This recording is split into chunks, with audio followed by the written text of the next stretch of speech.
Señores, regresamos al programa ahora con una tercera parte que nos va a interesar sin ninguna duda y seguramente será motivo de análisis del panel.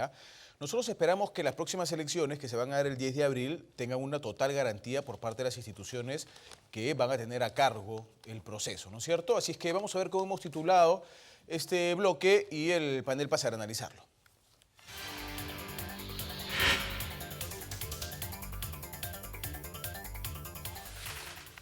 Garantía de transparencia realmente en las organizaciones electorales en nuestro país. Estamos hablando de las tres: el Jurado Nacional de Elecciones, la OMPE, que es la Oficina Nacional de Procesos Electorales, y la RENIEC, que tiene que ver más con un tema documentario, ¿no es cierto?, con nuestro DNI. Vamos a ver qué nos dice nuestro panel. Doctor, es un gusto saludarlo. ¿Cómo está, doctor Chanamé? ¿Cómo estás, Pepe? Sin duda, el sistema electoral peruano establecido por la Constitución del 93 es un tríptico, ¿no? A diferencia de la Constitución del 79, donde solamente el Jurado Nacional de Elecciones era el ente organizador y el ente máximo de resolución de conflictos electorales. ¿Cuál es el balance que podemos tener del sistema electoral? Este colegiado del Jurado Nacional de Elecciones ha dirigido las tres últimas elecciones y creo yo que lo ha hecho de manera satisfactoria. ¿Qué es lo que ocurre en el sistema político peruano? La interferencia de los otros poderes. Hemos visto cómo el Poder Legislativo ha dado normas en los últimos días vinculados al tema electoral. Y eso es incorrecto. Ya estamos en un proceso electoral. Ya no puedes cambiar la regla de juego. No se pueden modificar la regla de juego, de un lado. Y de otro lado, también la injerencia del Poder Ejecutivo siempre ha sido sistemática en los procesos electorales. Y allí yo creo que el jurado tiene que tener una labor vigilante. Además, quisiera agregar que la Defensoría del Pueblo en las últimas décadas ha cumplido un papel brillante para controlar al Estado. Invocamos que la Defensoría cumpla un papel para vigilar a las municipalidades, a los gobiernos regionales y al gobierno central en la labor de neutralidad que tienen que cumplir estas instituciones. Ha habido un documento, no solo de la Defensoría del Pueblo, que ya lo emitió hace algunas semanas, sino del Jurado Nacional de Elecciones nuevamente, para tratar de que los funcionarios públicos no se entrometan en el tema Se ha reiterado, del proceso electoral. Sí, es cierto. Doctor Héctor Vargas Aya, un gusto saludarlo. Buenas noches. Muchas gracias. Yo pienso que el título del tema es si ofrece garantía de transparencia los organismos electorales, ¿verdad? Yo no creo que nada que ver.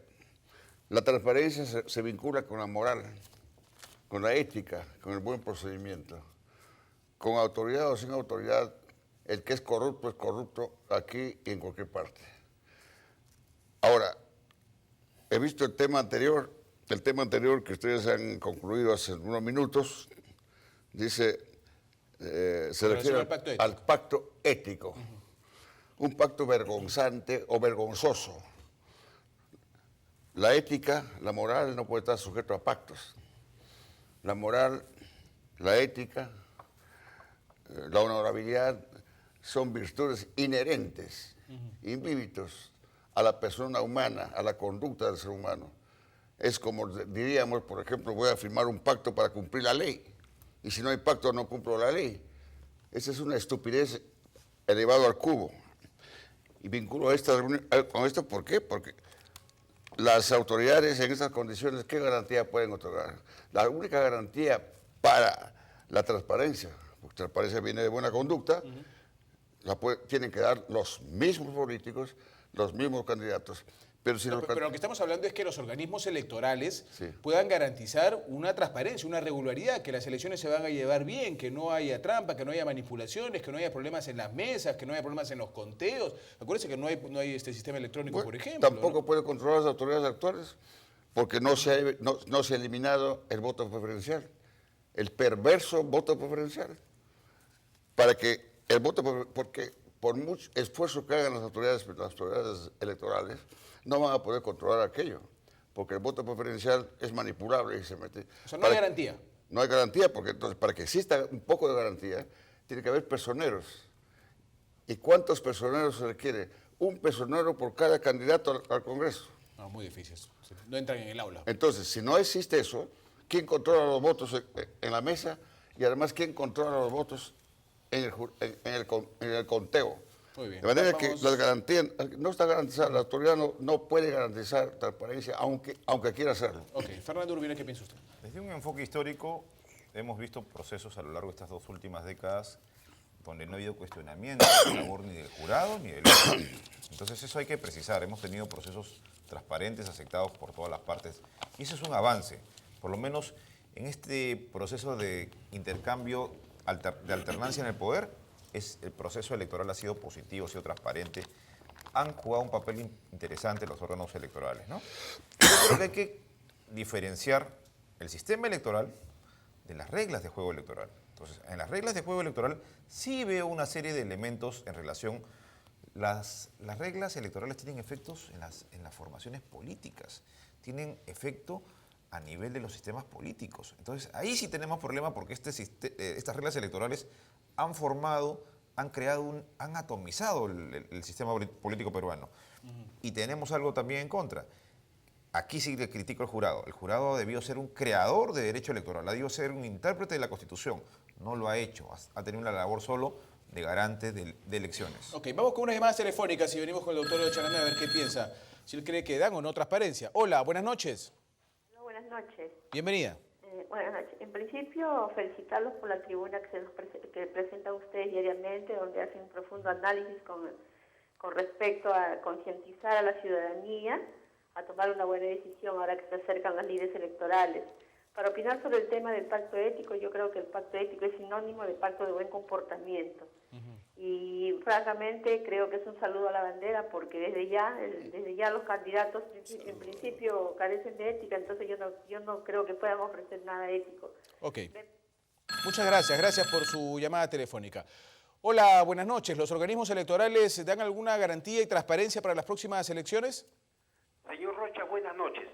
Conozco perfectamente el tema y por favor no me vayan a cortar porque Telefónica se cruza en mi línea telefónica, valga la redundancia.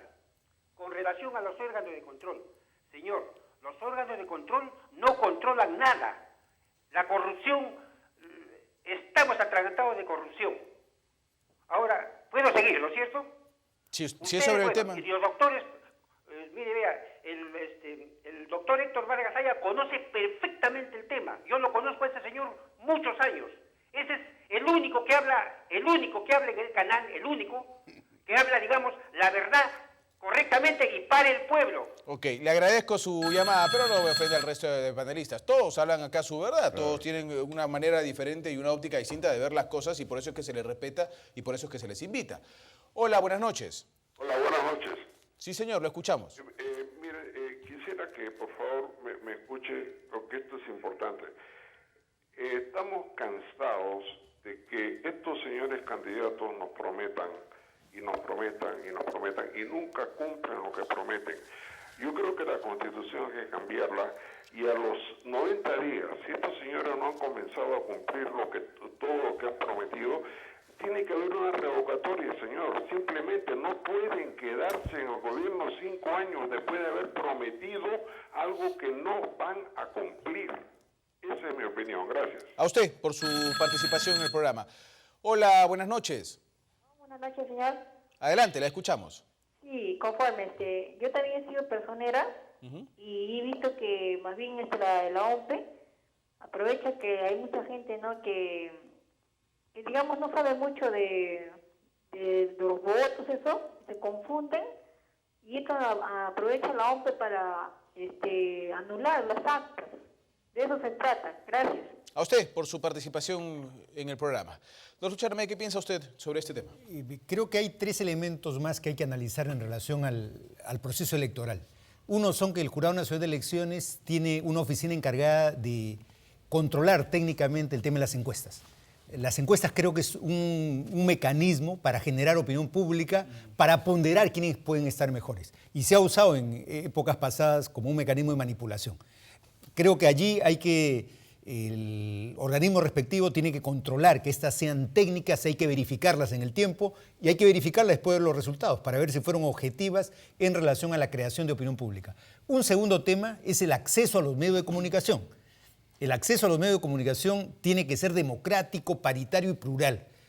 A excepción de Canal 11, no vemos otros canales que abran sus antenas al debate público. El debate es importantísimo. Y el tercer tema está vinculado a esto. Acá hemos estilado que se hace un solo debate electoral. Yo creo que eso es insuficiente. En este momento hay elecciones en España el día domingo. Sí, claro. Y en España se han hecho 5 grandes debates electorales, 5 grandes debates sobre temas ejes. Y no hay 16 candidatos.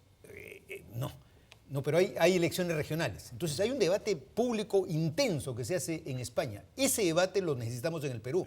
Un debate ordenado, donde todos participen por igual y donde sea temático, de tal manera que no sea pues un debate donde habla un candidato 10 minutos. Eso no es debate. El debate es cómo hacemos que los grandes medios de comunicación puedan permitir un debate público por igual y sin prejuicio. Doctor Vargasay. Sí, muy bien. Voy a añadir algo más a lo dicho por mi querido amigo, el doctor Chanamé. Chanamé, sí. Hay 2 cosas importantes que a mí me preocupan, 2 aspectos, 2 factores importantes que me preocupan para hablar de la claridad y de la transparencia del proceso electoral. 1, la calidad de los candidatos y la hoja de vida que va a administrar la OMPE y el jurado de elecciones. Y 2, el control de los votos. En cuanto se refiere a la calidad de los candidatos, el jurado no puede hacer nada, porque la ley ha limitado, es decir, ha calificado de manera arbitraria cuáles son los procedimientos para establecer la conducta de los candidatos. Ha eliminado, por ejemplo, los antecedentes judiciales. Aquí estoy con un distinguido jurista. Tan importante como los antecedentes penales son los antecedentes judiciales, porque los antecedentes judiciales son la antesala de una condena, de los antecedentes penales. Y lo más seguro, porque no hay antecedente judicial casi inválido, porque eso corresponde a la acusación fiscal. Cuando hay acusación fiscal hay apertura de causa, y cuando hay apertura de causa hay antecedentes judiciales, y eso no está considerado en el proceso electoral. Hay un montón de candidatos que van con antecedentes judiciales y también con policiales. Sí, pues. Y debería haber más transparencia para que el público sepa. Más transparencia a la hora de sería votar. penales, judiciales y hasta policiales, porque aquel que atropella a una persona, que se emborracha con el auto, ¿cómo no va a ser un antecedente importante para un padre de la patria? Permítame con una llamadita para no cortarlo, doctor. Permítame con una llamada telefónica y regreso con para usted. el segundo caso. Claro que sí. ¿Estamos? Bueno, ya no está porque está usted en el... Y el segundo caso es el control de los votos. Yo insisto en eso, porque lo he sufrido. El elector, el televidente que ha hecho uso de la palabra hace momentos, a quien le digo que todos los que estamos aquí presentes son personas dignas y honorables y dicen la verdad, pero le agradezco por haber hecho referencia. Efectivamente, yo lo he sufrido durante el proceso electoral de 1968, el proceso electoral de la Asamblea Constituyente. Ahí se inició el voto preferencial, inventado y creado malvadamente por la Junta Militar de Gobierno para crear problemas al señor Víctor Hugo de la Torre. Es cierto. Muy bien. Y yo he sido miembro de esa asamblea. Y por culpa del voto preferencial y por no haber tenido personero, casi me elimina ahí en mi libro que acabo de mirar, está un nombre. Entonces, y no solo a mí, las triquiñuelas que se han hecho, y eso no puede controlar el jurado. Permítame una llamada telefónica. Exacto, no está dentro del papel. Claro. Hola, buenas noches. ¿Aló? A ver, hay una interferencia ahí. Se cortó esa comunicación. Bueno, se cortó. Vamos con el doctor Fernando Urbina a ver qué nos dice sobre este tema. Bueno, yo sí tengo una discrepancia, ¿no? El voto preferencial, eliminar el voto preferencial en una circunstancia donde los partidos dominan en forma autoritaria, no podría ser positivo para la democracia. Entonces, efectivamente, históricamente salió el voto preferencial contra la Torre en una coyuntura muy marcada. Pero ¿qué ha significado después en la historia electoral del Perú? Ha significado la movilidad y la oportunidad de que un candidato que está en el puesto 35 salga e ingrese y no se respete y digamos supere ese orden que en muchos casos es un orden, reitero, puesto por la cúpula partidaria, ¿no? Pero no alcanza eso para sí, por favor, claro. Eso que dice es cierto, es verdad. Pero también es verdad que una persona que está en el puesto 10, si no tiene control, lo bajan al 45. Eso también es cierto. Bueno, pues porque hay muchos candidatos que salieron y se han visto perjudicados, y ahí sabemos historias en el 85, sobre todo en el 90, hasta donde yo... Bueno, pero estamos partiendo tengo de que quienes entendido. conforman las mesas de votación son corruptos. No, pero yo creo... No, es que no, aunque no sean corruptos, es que ¿Y dónde va la falla? no hay entonces? personeros.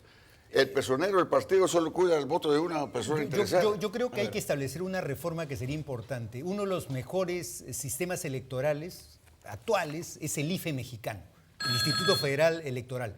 ¿Qué ha hecho el Instituto Electoral mexicano, que tiene 400.000 mesas? Nosotros tenemos 200.000 mesas acá en el Perú. Ha capacitado a los miembros de mesa y se les ha dado un emolumento. Es necesario darles un emolumento para capacitarlos.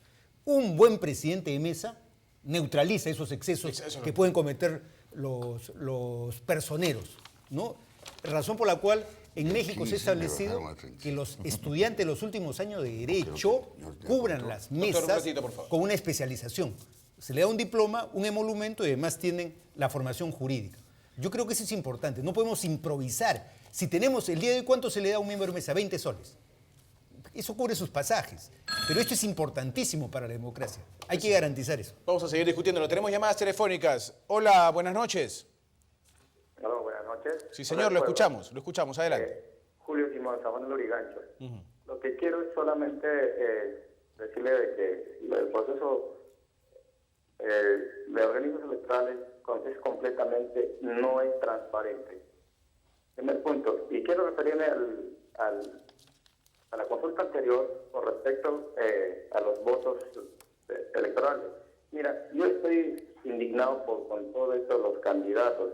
Yo recomendaría a todos los peruanos que votáramos en votos viciados, así de esta manera, para que todos los candidatos se vayan pues a sus casas. Y es... No terminé de entenderle el señor que nos llamó. Hola, buenas noches. Hola, buenas noches. Sí, señor, lo escuchamos.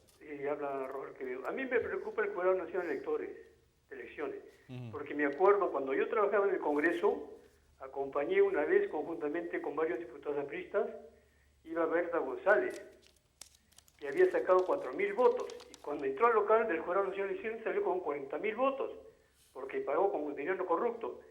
Tengo su eficacia en el poder electoral actual. Gracias. Ok, gracias a usted por su llamada. Hola, buenas noches. Buenas noches. Sí, señor, lo escuchamos. De Caraballo, claro, es lamentable lo que pasa aquí en el país. La hoja de vida de los 4 o 5 primeros candidatos que cuentan supuestamente con el favor de las mayorías según las encuestadoras no son nada saludables desde el punto de vista de la honorabilidad que debe tener una persona que va a gobernar el país. Si hoy en día hay cantidad de candidatos es porque los partidos políticos tradicionales no se han abierto hacia la participación ciudadana. Tenemos al partido aprista que se ha generado una situación de personajes que a lo largo de toda esta década siguen vigentes y no ha habido una situación generacional al interior de ese partido. Y lo lamentable también es que existen ciertos analistas políticos que se han alineado con el poder de turno para justificar. Y el señor Chanamé sabe muy bien esa época, por ejemplo, de la famosa interpretación auténtica o la reinterpretación para la situación de Fujimori. Ok, gracias por su comentario. Una llamada más. Buenas noches. Buenas noches. Sí, le escuchamos.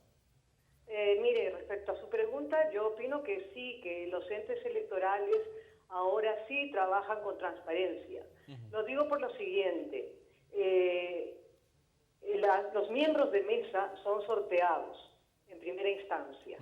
Entonces, ahí no hay posibilidades de que se parcialicen a favor de determinado partido. Segundo, hay la posibilidad de que los partidos tengan personeros. Efectivamente, no todos los partidos lo tienen, pero hay personeros de, por lo menos algunos partidos que participan y están permanentemente en las mesas de votación. Entonces, todos defienden sus votos en la medida de que estén presentes. Tercero, también existen mecanismos que, entiendo yo, las instancias electorales hacen posible, como por ejemplo, que hayan actas para las distintas instancias electorales, como también actas que se entregan a los personeros.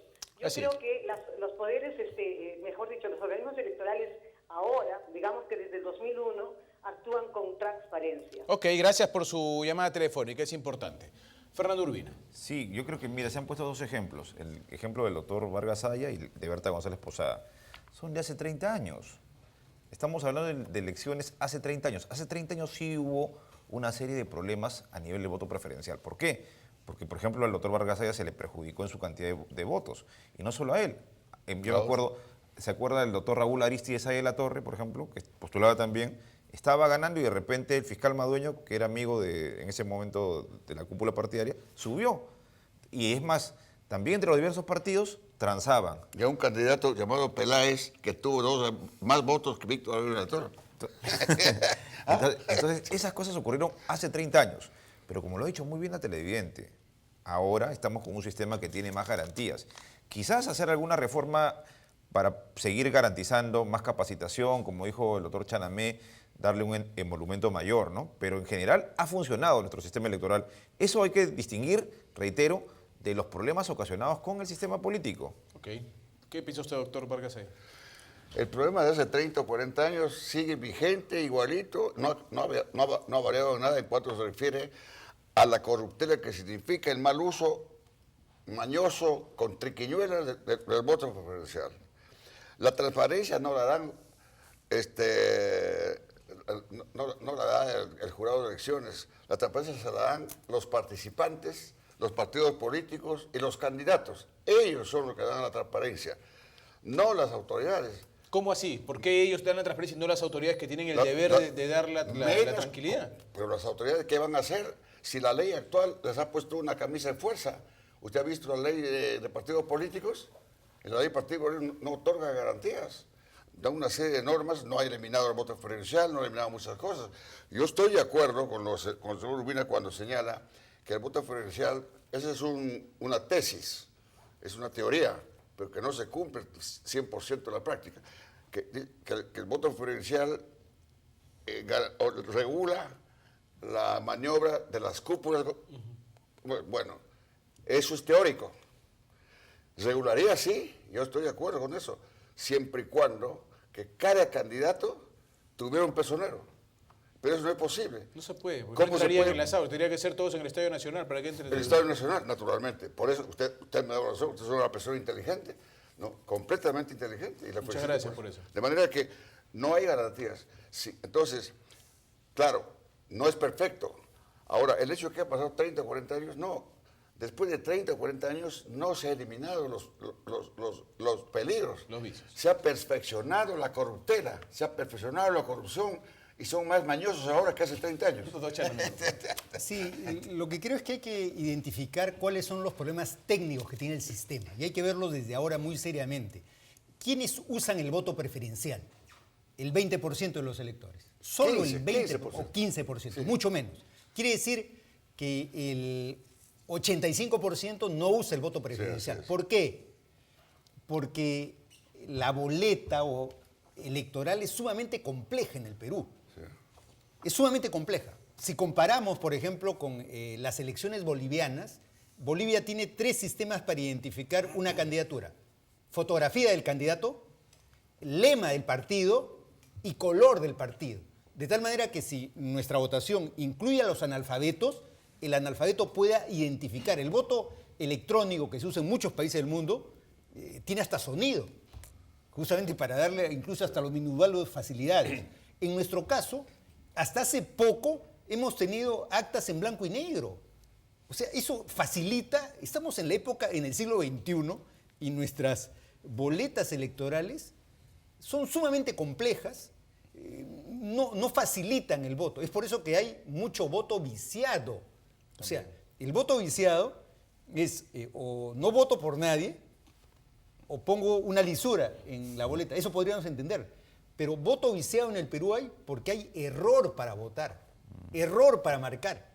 Una cantidad inmensa. ¿Por qué? Porque no se trabaja correctamente el tema de la boleta. Por ejemplo, una sugerencia. Pero no es el tema de la boleta, sino el tema de la cultura del elector, ¿no? Porque en Argentina votar es mucho más complicado que acá y hay menos cantidad de votos. Por eso, viciados. ¿nuestra cultura política es desarrollada o es incipiente? No, es incipiente. Es incipiente. Entonces, vamos a la mayoría, no vamos a aquellos que estamos ilustrados en la política, que discutimos de política. ¿Cuántos seríamos los que discutimos política en el Perú? ¿10%? No, mucho. Entonces, los que discutimos de política somos una minoría. Los que se van y dejan de trabajar y van a ver la boleta es una inmensa mayoría. Y ellos se confunden. Mi propuesta. En otros países, la boleta electoral se hace pública y sale y circula con mucha anticipación. Acá en el Perú dicen, no, eso va a producir fraude. Saquemos la víspera la boleta. No, señor. Se debe sacar con anticipación para que el elector que no esté entrenado sepa, pruebe, practique y no falle y vicie su voto. Un aporte, mire Sí, usted, 30 segundos, por favor. muy oportuno, y me había olvidado ese dato, efectivamente. En todos los procesos electorales no se ha hecho uso del voto preferencial más allá del 15%. Quiere decir que el 85% no hace uso del voto preferencial. Por eso el voto, además, es antidemocrático, porque una lista con el 15% se dominan el 75%. Bueno, pero es un instrumento, digamos, No, pero es un instrumento, pero con el que es por eso. Eso es un perverso. Usted no podemos darle tanto valor a una creación indigna de unos soldados de la dictadura de Velasco, mi querido. Ellos han inventado esto para fundir a la democracia en el país. Muy bien. Tenemos que irnos a las noticias rápidamente. Estamos sobre la hora. Vamos con Yarina, que tiene la información actualizada, y regresamos con el siguiente bloque en Abre el Pueblo. Porvenir.